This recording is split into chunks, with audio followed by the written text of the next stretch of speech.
Hi everyone, welcome to a new series. We're going to play Sentinels of the Multiverse, the video game.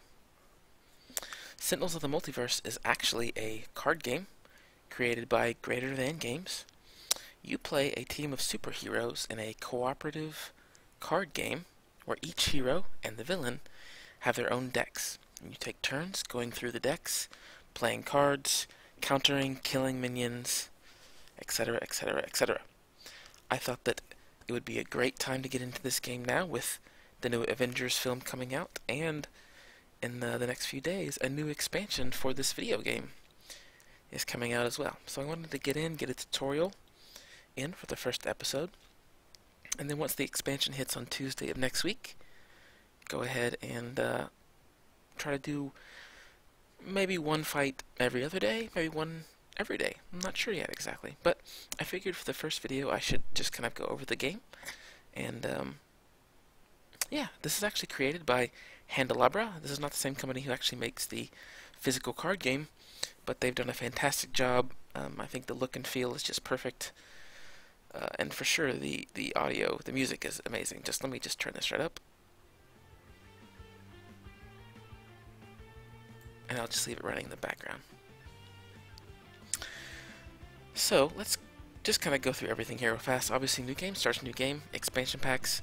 The base game comes with, I believe, 4 villains and 7 or 8 heroes, and 4 locations. I believe that may not be exactly right, but that's about right.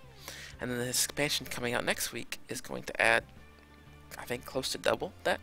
There's already, I believe, 3 major expansions for the physical game, and all of those expansions are coming to the video game. So there's obviously a how to play section, as you can see, but it's just text. There is a tutorial, but we're not going to go through that. I'm going to go through kind of my own tutorial. The multiverse is, as you can see, a huge list of just each character, each villain, each environment. And each one has a fully fleshed out backstory. So there's a lot of history here. A lot of, well, you can actually see their cards too. That's kind of cool. A lot of backstory. You know, it feels very much like the Marvel universe that they've created here. There's lots of intertwining characters. Things happening to one affect the other. Lots of really cool stuff going on. Let's go ahead and jump in. Click on New Game. And here's where you set up your game. You have the list of villains, the list of heroes, and the list of environments that you play at. So you always pick one villain. So let's see. Yes.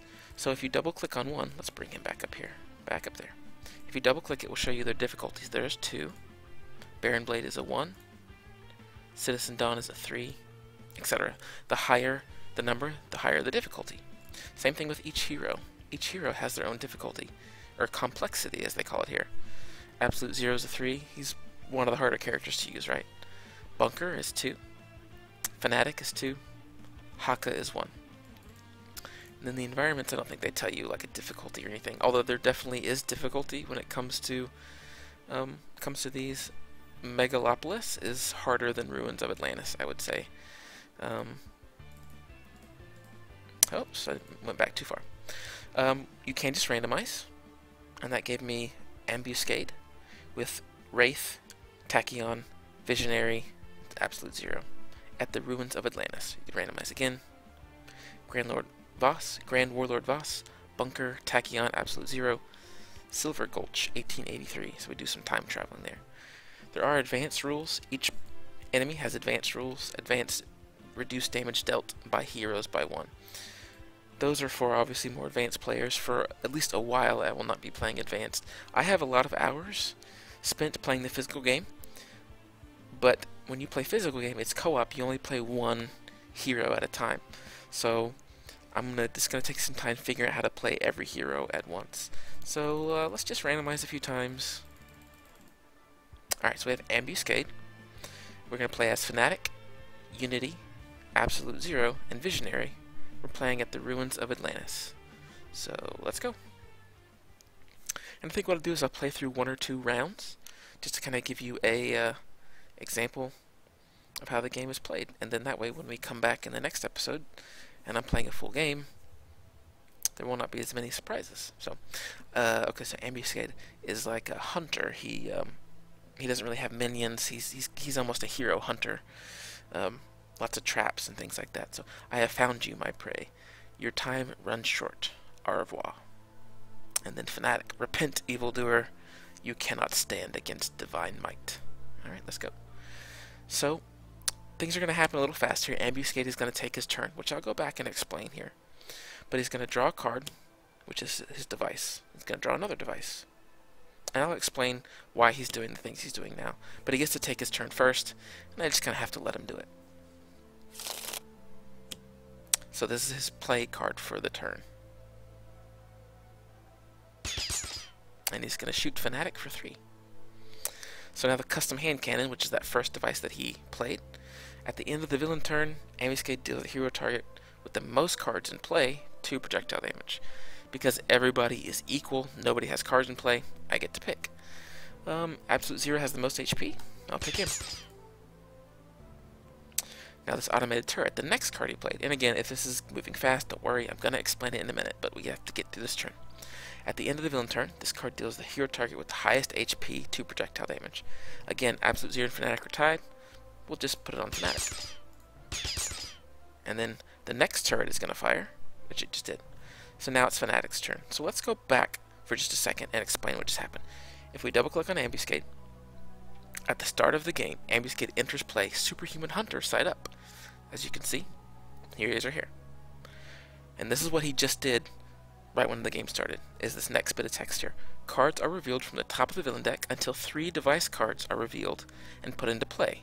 The other revealed cards are shuffled back into the villain deck. So look, the hand cannon and 2 automated turrets. As you can see, it says device, device, device. So that's what you do before you even start playing. So he did that, and then he played Sonic Mine. The way that the villain turn is played is that they just draw 1 card off their deck, and they play it, and that happened to be Sonic Mine, which says, when this card is destroyed, this card deals each hero target 2 Sonic damage. So obviously, when we destroy this mine, it has 1 HP, as you can see in the upper right corner. When it explodes, it's going to hit everybody, which makes sense. And targets that are hit by this can't deal damage until the start of the next villain turn. So as you can imagine, the lore behind this, it's a mine, it explodes, as you can see in the image there. I think that's Legacy, which is one of the heroes. He's kind of stunned by the sound that this mine goes off. So he played his card, and then you go down the row, and each card that the villain has played gets triggered. So does Ambuscade have any triggers? There you go, gameplay. At the very bottom, at the end of the villain turn, Ambuscade deals the hero target with the highest HP 3 projectile damage. The first thing he did after he played his cards was he hit Fanatic for 3. So he went, and then the custom hand cannon got to play. At the end of the villain turn, Ambuscade deals the hero target with the most cards in play 2 projectile damage, and that was where I got to pick which hero because there were no cards in play. Automated turret number 1 fired, and then automated turret number 2 fired.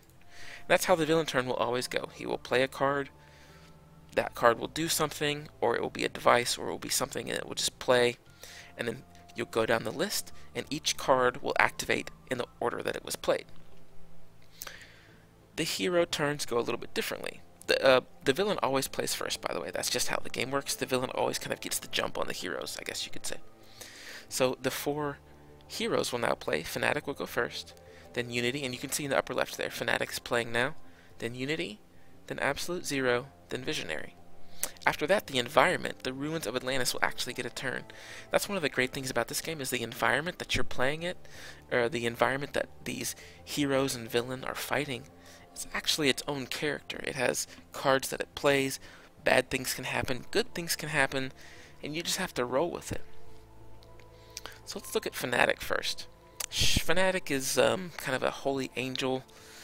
She's not exactly an angel per se, but she has holy powers, fire, radiant damage. You know, she does a lot of radiant or physical or holy damage.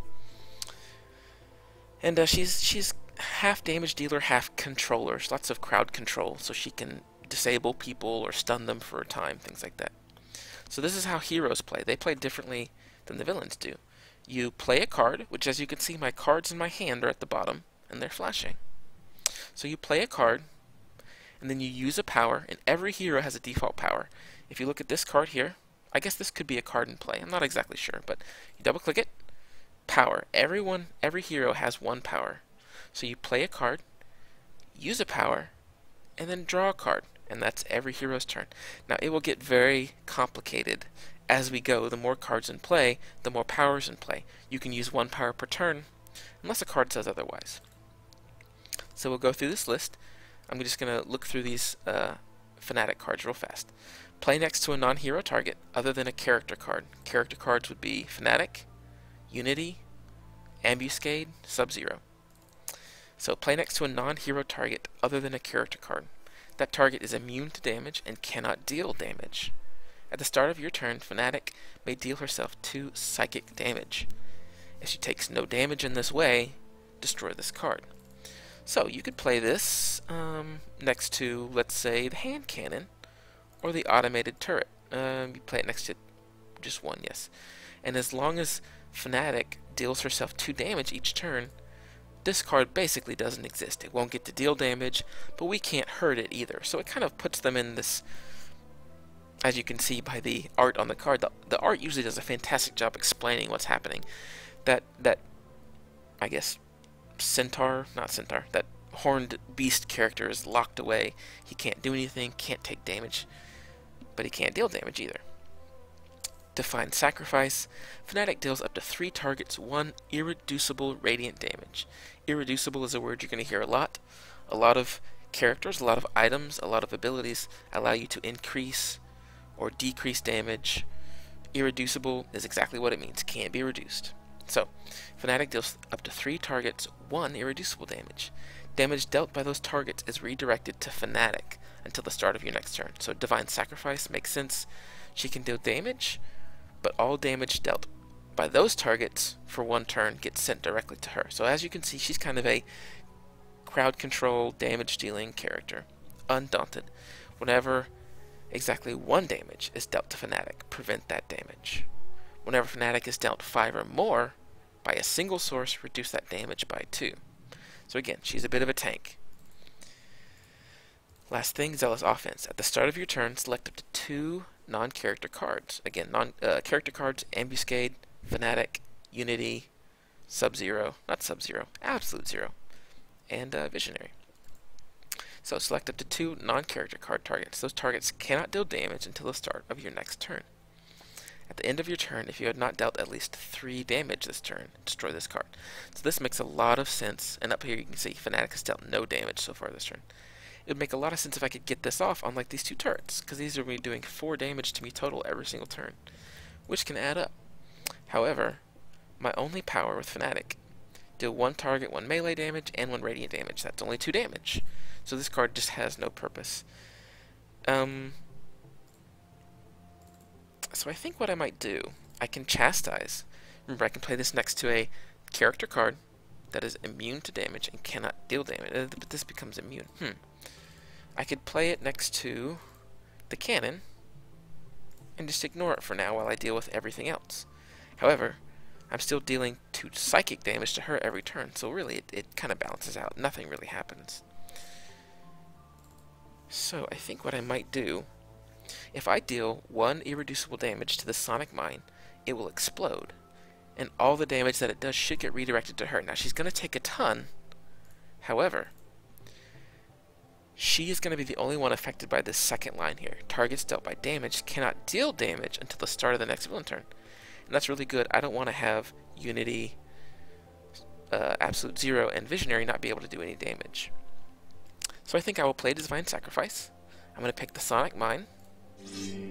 And as you can see, the HP went down. And it's going to be redirected to her. Okay, it may not be redirected to her. Interesting. That did not work the way that I expected it would. I guess because it has to be to each hero, I was thinking each instance of damage. Oh yeah, there you go. Look at that. So it's going to be 2 damage, but Divine Sacrifice catches it, and it's going to hit Fanatic instead. So there you go. Sonic Mine initiates 2 sonic damage to Unity. However, oh well, that went too fast. Anyway, Divine Sacrifice is going to absorb each one of these hits, which is fine. Fanatic is a bit of a tank. She has the ability to kind of heal up and to actually die and come back to life. But I'm going to go ahead and use her power, because again, you can use a power, but you'll see it's not going to do anything. So nothing happened. So there's my card draw right there, Consecrated Ground, and that ends her turn. So now Unity will get to go.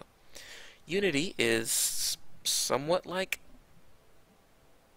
Stark from Iron Man, from Avengers. She has robots that she can build. She's a tinkerer. She's an inventor. She doesn't get in a suit, however. There's a different guy who gets in a suit, which I'll show you at some point. But she builds devices. Her power: destroy one equipment card. If you do, put a mechanical golem from your hand into play. So let's look at her cards. Power: put up to 2 mechanical golems from your hand into play and destroy this card. Really nice. I don't have to use her power to sacrifice an equipment. I can just use this, and it destroys this card. But hasty augmentation: one hero may use a power now. If that power deals damage, increase that damage by 2. Supply crate: when this card enters play, draw a card. At the start of your turn, you may destroy this card to draw 2 cards. And volatile parts: whenever a mechanical golem is destroyed, Unity deals the non-hero target with the lowest HP 2 fire damage. So I'll go over, let me look at Fanatics card real fast. I didn't explain this before, but as you can see, each card has a type of what it is. Ongoing is exactly what it sounds like. It's ongoing. It just stays in play every turn. One shot: it does its thing once and then it gets discarded. Anything with limited means you can only have one in play at a time. So as you can see, these are both ongoing limited. You can have them both out on the field because they're different. Undaunted, Zealous Offense. But if you had a second Undaunted and this was out on the field already, you couldn't play it. There's more. As you can see with Unity, she has equipment. And equipment is exactly like an ongoing. It stays out on the field as long as it's out. It can be destroyed by destroy equipment cards, things like that. But it's a little different than an ongoing card. So I think I'll go ahead and play this. So when this card enters play, I draw a card. Makes sense? And here's my first bot. This card cannot be played during your normal play phase because, again, she has to destroy cards to play it. But this card is immune to cold damage. Whenever this card is dealt damage, it deals each non-hero target 1 cold damage. Now, obviously this card can't attack on its own. However, many villain cards deal damage to either the highest or lowest HP character. A Cryobot is a character. At 7 HP, it's obviously going to be hit if anything deals damage to the lowest, which right now, Ambuscade does not have anything that will do that. So playing Cryobot is not super important right now. We could, if we wanted to, sacrifice our supply crate to play a Cryobot, but I think we'll just skip for now. So we'll skip, and we drew another supply crate. On to Absolute Zero. Absolute Zero takes forever to get set up, but once he gets set up, he is quite strong. He is slow to start, but once he's there, he's super strong. Remember, he was a difficulty 3 or a complexity 3. He has a combination of fire and ice thing going on. His power, strangely enough, and it seems to make no sense at first, Absolute Zero deals himself 1 fire damage or 1 cold damage. You say, why would you ever want to deal damage to yourself? This increases cold damage dealt by Absolute Zero by 1. Obviously, if you play this and then use the power, deal cold to himself, he'll deal 2 to himself. That doesn't seem right. Different power. Absolute Zero deals up to 3 targets 1 cold damage each. Absolute Zero deals himself X fire damage, where X is the total amount of cold damage dealt this turn. Again, these don't make a lot of sense yet, but they will.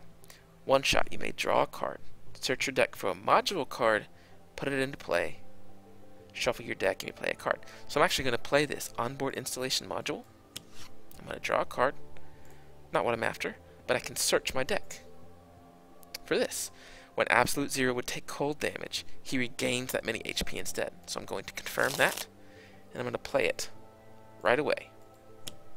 So now, when I use my power, cold damage, Absolute Zero deals 1 cold damage to himself, but this null point calibration unit turned it into healing. So as you can see, He's got a lot of setup to do. He has another card that allows him to, whenever he takes fire damage, not redirect, but also deal fire damage to something else. So he heals a lot, he takes a lot of damage in, sends a lot of damage out.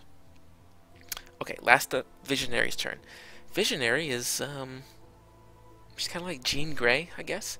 She manipulates the mind, she attacks the brain, lots of control. I don't actually have a lot of offensive characters in this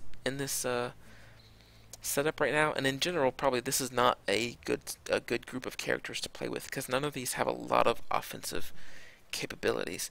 My first few games, as I'm kind of getting used to playing this digital version, I'm probably going to be setting up my hero combinations because each one's have different synergies. Obviously, there's like I said, 8 or 9 now, and I think the new expansion adds another 4 or 5 more. So there's a lot to choose from, a lot of variety.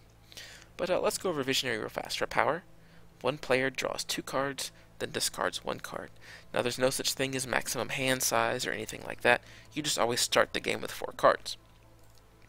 So let's look at hers real fast. Demoralization, ongoing limited. At the start of your turn, the Visionary deals each villain target 1 psychic damage. So this is every turn for the rest of the game. Every villain target takes 1 psychic damage. Sounds really good, but there are some times when you actually don't want to deal damage to something, so this is actually always a toss-up. Mental Divergence gives her a new power. Destroy an ongoing card, or take 1 ongoing card from a hero's trash, put it on top of that hero's deck. So ongoing cards, Ambuscade does not have any. The environment, who's going to play next turn, the Ruins of Atlantis, may have one. I'm not sure yet. Probably not going to play this yet either. Twist the Ether. Play this card next to a target. Whenever that target would deal damage, the damage changes to a type of your choice and is either reduced by 1 or increased by 1. If that target leaves play, destroy this card. So if I wanted to, I could play Twist the Ether next to this automated turret. And every time this automated turret tries to deal damage, I could reduce it by 1.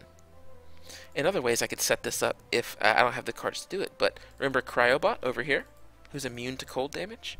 If I could find a way to redirect Ambuscade's damage to Cryobot, I could also then play Twist the Ether and turn it into cold, making any damage sent to Cryobot completely pointless. So as you can see, there's so many ways to kind of set this game up. And it's a cooperative game, so when you're playing the physical game, you're supposed to be talking, you're supposed to be kind of figuring out how you can use your unique skills to beat the boss. Rest the Mind, last one for her. Play this play this next to a target other than a character card. Whenever that target deals damage, you may redirect that damage to another target.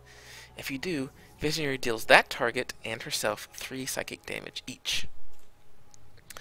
I actually think this is going to be the card that I play, and I'll play it next to perhaps Automated Turret, so that whenever this automated turret deals damage, I can redirect it to another automated turret.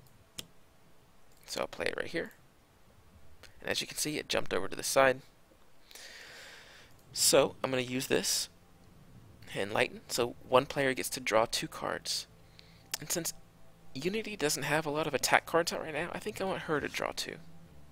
Champion Bot, which is very good. And another Volatile Parts. So I need to discard 1 now. I think I will discard Supply Crate since I already have 1 into play. Although I'm probably just going to sacrifice it now that I think about it. So perhaps we will get rid of these. Are actually all pretty good. Okay, let's just do Volatile Parts. So she has to discard 1. And then this is Unity's draw for the end of her turn. So the heroes have gone. Now the environment gets to play a turn, which happens automatically. Phosphorescent Chamber, which I'll read what it does in just a second. Before I do that, okay, actually we'll read it now. Increase all damage dealt by 1. Increase all HP recovery by 1. At the end of the environment turn, each player must discard a card.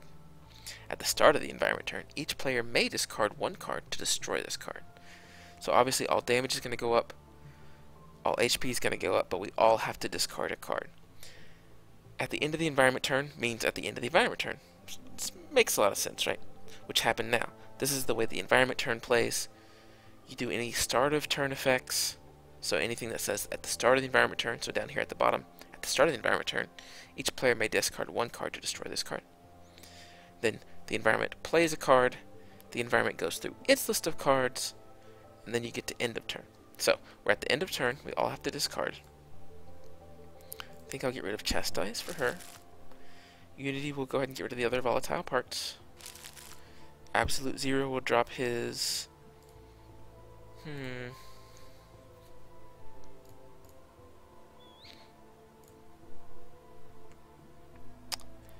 These are all good. I guess I get rid of Glacial Structure. Then Visionary will get rid of Twist the Ether for now, since I don't have a good way to set it up. And that's it for the environment turn. Now Ambuscade will go. Remember that he's going to play one card. Okay, it just keeps saying Fanatic can't deal damage over because she got hit by the mine 4 times. So here's his card, Personal Cloaking Device. He flipped to the other side, which I'll explain in a second. Ambuscade is going to shoot, and then remember this is custom hand cannon. So he played his card, which is his cloaking device, and then he got to shoot, and now the hand cannon is going to shoot, and then his 2 automated turrets will shoot. So most cards in play, it seems to be tied here. Unity's at 26. Oh, they're all at 26, so I'll just send it to Visionary. That's fine. Remember, Phosphorescent Chamber, though, increased that damage by 1, so she's actually going to take 3 instead. Next up, the automated turret is going to shoot. It's actually going to hit for 3 because of the Phosphorescent Chamber back here in the background. So we'll send that to Unity since she's at full. Yep, from 2 to 3. And now, Rest the Mind, which I played from Visionary on this automated turret, can redirect this damage, and I think I will redirect it to the Personal Cloaking Device. Because as long as this cloaking device is out, I can't even hurt the boss. So I'll do that. It's going to take 3, but remember, whenever that happens, the turret, that shot, will take 3, and Visionary will take 3. In hindsight, the damage that I gave her earlier probably should have been sent to absolute 0. Because now she's been hit twice this last turn. And then it goes back to Fanatic's turn. And so you repeat this cycle until either all the heroes are dead, or the villain is dead. And as you can see, I'll just go over this device real fast. When this card enters play, flip Ambuscade's villain side character to his invisible stalker side. So this is a special card that changes. So, at the start of the villain turn, if the Personal Cloaking Device is not in play, he flips back over. But for now, Ambuscade is immune to damage. So his attack is going to be the same, as you can see. At the end of the villain turn, Ambuscade deals the hero target with the lowest HP 3 energy damage. It actually is different. On this side, it's the hero target with the highest HP. So it looks like there are some differences. He's going to be hitting the weakest character here. But I can't hurt him back. So when I destroy the Personal Cloaking Device, when it hits his turn again, he will flip back over. And again, you just repeat the cycle over and over again until either the heroes lose or the heroes win. And that's how you play Sentinels of the Multiverse. And that's all this episode is going to be. Just a quick tutorial on how to play. In the next episode, let's go back to the main menu. I'll probably set up how I want to play. As you can see, some of the villains have variants. I don't have them unlocked right now. On this computer, at least. I have them unlocked on a different computer. Oh, go to the heroes. Certain heroes as well.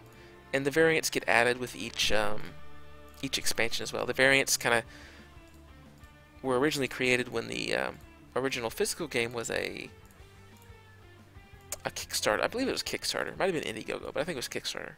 And so if you supported the Kickstarter, then you got a Tachyon, variation. And then if you pre-ordered the first expansion, you might get a bunker variation, things like that. There's a lot of variations to unlock, and each one completely changes how the villain plays. The heroes will play for the most part the same, but their starting power will change. And sometimes it's a big deal. What else? Again, advanced rules. Every villain has advanced rules. Let's look at Ambuscade's advanced rule. Reduce damage dealt to all villain targets by 1. So that means the hand cannon, both the turrets, the cloaking device, and plus Ambuscade himself, they would all take 1 less damage. That doesn't sound like a lot, but when you're building it up over 20, 30 instances of damage, because every hero is going to deal 3 or 4 points of damage usually. That's going to add up to a lot. Some advanced rules make characters extremely difficult, and I'm not going to get into those too much right now. But that's Sentinels of the Multiverse, the video game. Thanks, guys, so much for joining me, and I'll see you in the next episode.